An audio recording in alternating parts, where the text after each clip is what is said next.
اعوذ باللہ من الشیطان الرجیم بسم اللہ الرحمن الرحیم ونحمده ونصلی علی رسولہ الکریم اما بعد فقد قال امام الحادی علیہ الصلاۃ والسلام المؤمن یحتاج الی توفیق من اللہ وواعظ من نفسی والی قبول ممن ینصحہ۔ امام جواد علیہ الصلاۃ والسلام کے نورانی ارشادات میں سے ایک قول آپ کی خدمت میں بیان کرنے کا شرف حاصل کیا۔ جس طریقے سے قرآن مجید نور ہے ہدایت کے لیے، اسی طرح ائمہ علیہ السلام کے ارشادات اور ان کے فرامین انسان کی ہدایت کے لیے نور ہے۔ جس طرح انسان قرآن مجید میں غور و فکر کرنے سے انسان ہدایت حاصل کر سکتا ہے، انسان دنیا کی حقیقت سے آگاہ ہو سکتا ہے اور پروردگار عالم کی معرفت حاصل کر سکتا ہے، اسی طریقے سے ائمہ علیہ السلام کے فرامین میں غور و فکر کرنے سے انسان ہدایت حاصل کر سکتا ہے اور معرفت الہی حاصل کرنے میں انسان کامیاب ہو سکتا ہے۔ امام حادی علیہ الصلاۃ والسلام اس مختصر ارشاد میں انسان کی کامیابی کے لیے 3 اسباب بیان کرتے ہیں۔ دنیا میں کوئی بھی انسان ہو، کسی مقصد کو حاصل کرنے کے لیے مختلف اسباب سے گزرتا ہے اور نتیجے تک پہنچ جاتا ہے۔ خداوند تبارک و تعالیٰ نے ایک قانون بنایا ہے دنیا میں، اس قانون کے مطابق انسان کے لیے ضروری ہے کہ وہ اسباب سے گزر کر نتائج اور اہداف کو حاصل کرے۔ انسان کے لیے ممکن نہیں ہے کہ ان اسباب اور عوامل کے بغیر نتائج اور اہداف کو انسان حاصل کر سکے۔ لہٰذا اسی طریقے سے امام علیہ الصلاۃ والسلام بھی اس مختصر ارشاد گرامی میں فرماتے ہیں کہ مومن محتاج ہے خداوند تبارک و تعالیٰ کی معرفت حاصل کرنے میں 3 چیزوں کی طرف۔ ان 3 چیزوں میں سے پہلی چیز ہے خدا کی توفیق۔ توفیق الہی جب تک شامل حال نہ ہو، انسان کامیاب نہیں ہو سکتا ہے۔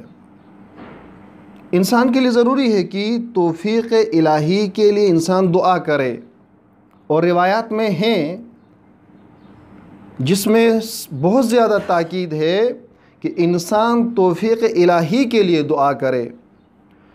جس دن انسان سے توفیق الہی توفیق طلب ہو جائیں تو پھر انسان کچھ نہیں کر سکتا ہے۔ البتہ توفیق کا مطلب اور معنی ہرگز یہ نہیں ہے کہ انسان آرام سے بیٹھے اور یہ دعا کرے کہ میرا ہر کام، میرے تمام امور خود بخود ہو جائے۔ نہ، بعض علماء فرماتے ہیں کہ توفیق سے مراد وہ اسباب ہیں جن اسباب کے ذریعے سے انسان نتائج کو حاصل کر سکتا ہے۔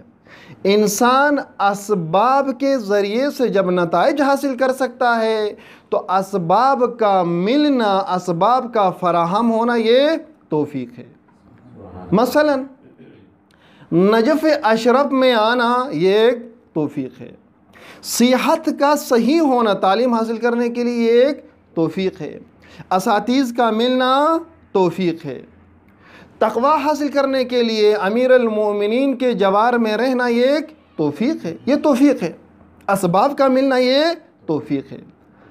لیکن ایک انسان یہ تصور کرے، یہ سوچے کہ نہ سب کچھ خود بخود ہو جائے، تو پھر یہ ایک غلط قسم کی ایک سوچ ہوگی انسان کی۔ لہٰذا توفیق الہی انسان کی کامیابی کے لیے ضروری ہے۔ جب تک توفیق ہے انسان نتائج کو حاصل کر سکتا ہے، لیکن جس وقت انسان سے توفیق طلب ہو جائے، انسان بہت سے چیزوں سے، بہت سے اہداف سے، مقاصد سے انسان محروم ہو سکتا ہے۔ لہٰذا ضروری ہے کہ انسان کو توفیق ملے خداوند تبارک و تعالیٰ کی طرف سے۔ اسی لیے امام فرماتے ہیں المؤمن یحتاج الی توفیق من اللہ، مومن محتاج ہے توفیق الہی کی طرف۔ یہ ایک نقطہ ہے۔ دوسرا نقطہ کامیابی کے لیے امام فرماتے ہیں مومن محتاج ہے ایک ایسے واعظ کی طرف جو اس کے نفس میں موجود ہو۔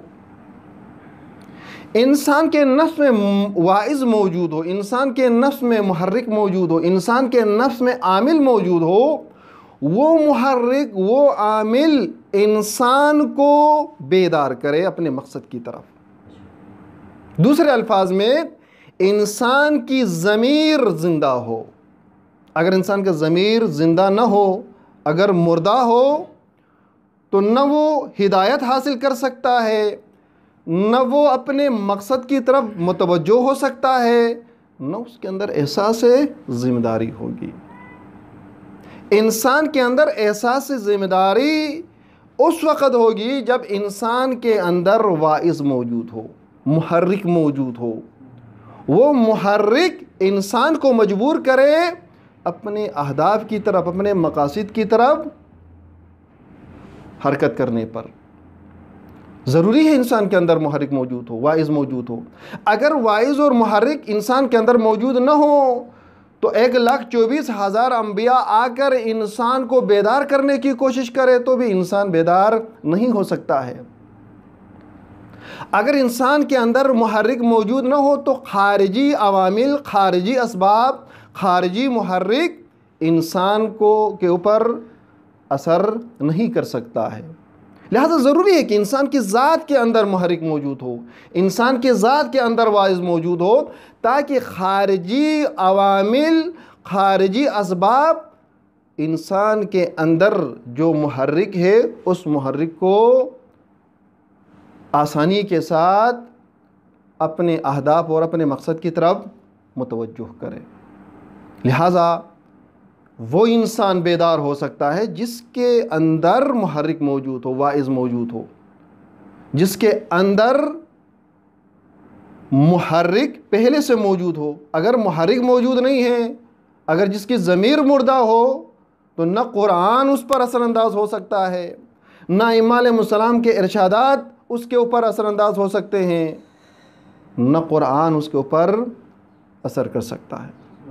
لہذا اس کے لیے ضروری ہے کہ انسان کی جو ضمیر ہے وہ ضمیر بیدار ہو، اس انسان کے اندر ایک واعظ موجود ہو۔ لہذا دوسری جو چیز ہے انسان کی کامیابی کے لیے وہ ہے انسان کے اندر واعظ موجود ہو۔ تیسری چیز جو اہم ہے انسان کی کامیابی کے لیے وہ ہے وَيَحْتَاجُ الْمُؤْمِنُ إِلَىٰ قَبُولٍ مِّمَّن يَنْصَحُهُ، انسان محتاج ہے اس انسان کی بات قبول کرنے کی طرف جو اسے نصیحت کرتا ہے۔ اگر انسان نصیحتوں کو سنے، دل لگا کر سنے، کان لگا کر سنے، غور سے سنے، لیکن عملی میدان میں ان نصیحتوں پر اگر انسان عمل نہ کرے تو پھر انسان اہداف کو حاصل نہیں کر سکتا ہے۔ لہذا عمل ضروری ہے۔ قبول کرنے کا مطلب کیا ہے؟ قبول کرنے کا مطلب یہ ہے کہ وہ ارشادات، وہ قوانین، وہ اصول جن کو انسان سنتا ہے کسی رہنما سے، کسی معصوم سے، کسی پیشوا سے، عملی جامہ پہنانا ہے۔ جب تک انسان عملی میدان میں ان پر عمل نہیں کرے گا نتیجہ نہیں نکل سکتا ہے، نتیجے تک انسان نہیں پہنچ سکتا ہے، اہداف کو انسان حاصل نہیں کر سکتا ہے۔ لہذا اسی وجہ سے قرآن مجید میں آمنوا وعملوا الصالحات ہے، ایمان جنہوں نے ایمان لایا اور اس کے بعد عمل صالح کیا۔ عمل ضروری ہے اہداف کو حاصل کرنے کے لیے، عمل ضروری ہے مقاصد کو حاصل کرنے کے لیے۔ عمل کے بغیر انسان نتیجے تک نہیں پہنچ سکتا ہے۔ لہٰذا امام علیہ الصلوۃ والسلام نے اس مختصر ارشاد میں، مختصر قول میں، مختصر فرمان میں انسان کی کامیابی کے لیے 3 بنیادی چیزوں کا تذکرہ کیا۔ پہلی چیز، خدا کی طرف سے توفیق ہو۔ اگر خدا کی طرف سے توفیق ہو تو انسان نتیجے تک پہنچ سکتا ہے، اہداف کو حاصل کر سکتا ہے۔ دوسری چیز، انسان کے اندر ایک واعظ موجود ہو، انسان کے اندر محرک موجود ہو، انسان کے اندر انسان کی ضمیر زندہ ہو۔ تیسری چیز، انسان عملی میدان میں ان نصائح کو، ان ارشادات کو، ان فرامین کو قبول کرے جو انسان کی کامیابی کے لیے مؤثر ہے، انسان کی کامیابی کے لیے اصول ہے، انسان کی کامیابی کے لیے قوانین ہیں۔ ان قوانین اور ان اصولوں پر انسان عملی میدان میں عمل کرے۔ بس اگر انسان کے اندر یہ 3 چیزیں ہوں، خدا کی توفیق بھی ہو اور اس کے اندر واعظ بھی ہو اور ساتھ ساتھ عملی میدان میں انسان عمل بھی کرے، تو وہ انسان آسانی کے ساتھ اہداف حاصل کر سکتا ہے، آسانی کے ساتھ مقصد تک پہنچ جاتا ہے اور مقصد کو حاصل کرنے میں کامیاب ہو سکتا ہے۔